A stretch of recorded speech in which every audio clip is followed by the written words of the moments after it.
Okay, so in the last video, I showed how the Sensor Tower revenue report revealed that the most lucrative model for a company to use was to be less predatory and listen to players, as the Wuthering Waves and Zenless on Zero of the Big Four dominated in player conversion rates. It proved that the best way to get money out of a player was to have a model more similar to their models and less similar to Genshin and HSRs, and it was not even close.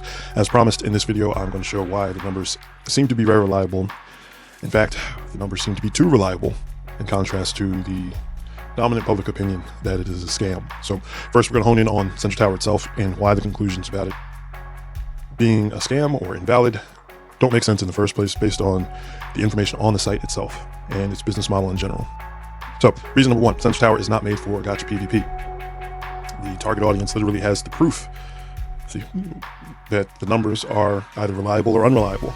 The target audience is the companies in the industry, and companies in the industry have their own data. And that's the point of the revenue report that we get to see, the free version.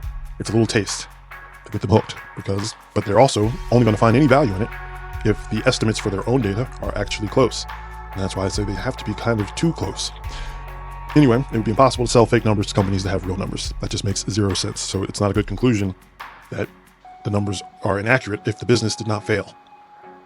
Unless they have some other business model that we don't know about. Since that's the pitch on their site in the first place, I would say not.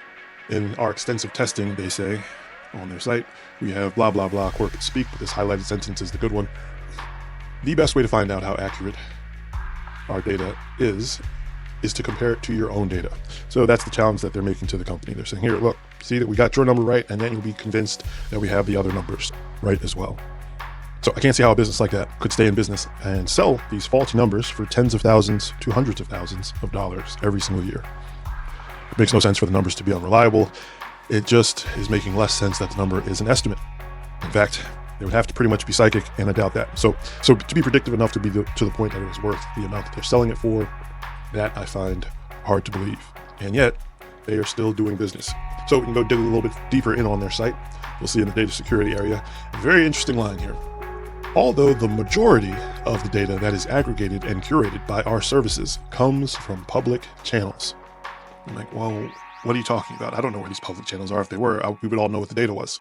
And if you're saying that that is the majority of the data, then it is not an estimate, but you're just getting the data from somewhere. So I don't know, I can't rectify that, but it does make a lot more sense that you could make a business of doing what we all know companies love to do, which is, I'm pretty sure they're just collecting my data through less than transparent means and selling it in less than explicit ways. That's the pretty much most logical reason that the numbers are reliable and worth so much to the companies. Not that they do some magic estimate and happen to match not only the estimates of many of the other estimate companies, but now we can even see that the numbers that the FTC uses directly against Hoyoverse themselves also matches what AppMagic and Sensor Tower have said about the company. So since it's unlikely that FTC went to Sensor Tower for the information, likely they were able to get the information directly from Hoyoverse as part of the complaint. So either way, the conspiracy of the made-up numbers being unreliable just seems to have very little logical support. An estimate shouldn't be accurate, or it shouldn't be accurate enough to be worth tens of thousands of dollars. Maybe it's not an estimate in the first place, which, considering how our data works these days, everyone should know. There's a huge black market for your data. How would you cover it up? Pretend you had a magic algorithm. That doesn't seem too crazy of a Mission Impossible movie to me. So, at least compared to psychics. Between those three options, I would say that they're just using the black market for the data, especially when they say that the majority of their data is aggregated from some means like that.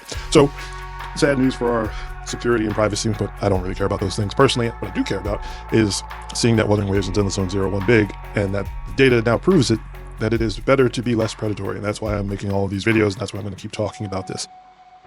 The other is that the data itself is too predictive of what the companies will do. And so when you look at the things like why Genshin got so little investment, and specifically the devs do not listen, it only makes sense when you actually look at the estimates, including the player support, reports, like we did in the last video. When you see the Genshin player is only worth $12 a year on average in 2024, it's very clear why the company wouldn't listen to them when they could listen to a Zenless on Zero player and invest their money there and make $140 per player. Or they could still try to chase down the $215 Wuthering Waves player, or at least the $46, what was it, 42, whatever it was, Honkai Star Rail player. So when you look at the data, it makes sense. Yeah, they don't listen to you because the Genshin is overrun with free-to-play players. And I'm not taking a shot at them, I'm just telling them how a revenue-minded company will work. The revenue is not something to brag about. However, the size of the audience The logical thing that a business would do is you can see they can monetize that audience in ways just not using the game. The game is not a good system for it. However, things like concerts, the YouTube traction, general social media engagement like Hoyo Lab, Hoyo Fair, all the IRL events, and particularly the advertising model, all the different collabs with things like KFC and getting people to go buy an apple pie from McDonald's probably makes them more. They probably make more on the average Genshin player outside of the game. So all this is just to say, yeah, when you're asking why is the game left exactly the way it was when it started, because the game is just a means of pulling people in, but it does not monetize those people very well. And I think I'll probably do a whole video on Genshin itself as a deep dive to go into that more. But that answers why HSR was favored, despite having very similar revenue. And also, you can see from the report why Zenless did not listen for 18 months. It wasn't that these were magically different devs. They had 18 months to listen to the combat enjoyers, to listen to the same feedback that pretty much Genshin and every other game was getting.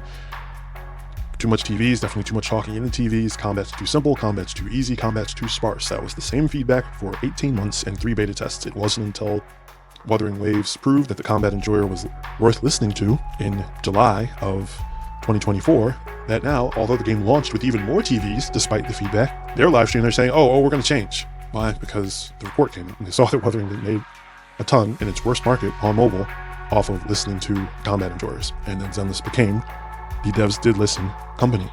So all these things happened, people didn't kind of keep track of them very well but if you go back and look at it, it's exactly the way I'm saying it. They forgot that when praising the Zenless Zero devs for the amazing changes that they've made in 6 months, which, as I said in my last video, I couldn't be happier about. I don't care why they listen, but it's just important to see why they listen. It's always following the money. And I don't even think that's a bad thing. I don't want a weird parasocial relationship with the company. I want the company to do what I want them to do, and I'll give them money for it. So that's what you can see, that the behavior of the companies matches the data. And again, the information makes it very clear to me. It does seem that it's reliable. And like I said, it's saying good things for the future of the industry as we have all of these bigger heavy hitters moving in. That's why it's important for us to really emphasize that, no, this isn't a fluke. We're giving you money because you did what we want. We need the companies to become confident that that is the better meta. And so we really can't miss that that's what's happening. We can't keep parroting the idea that, oh, companies have to be predatory because that's how they make money.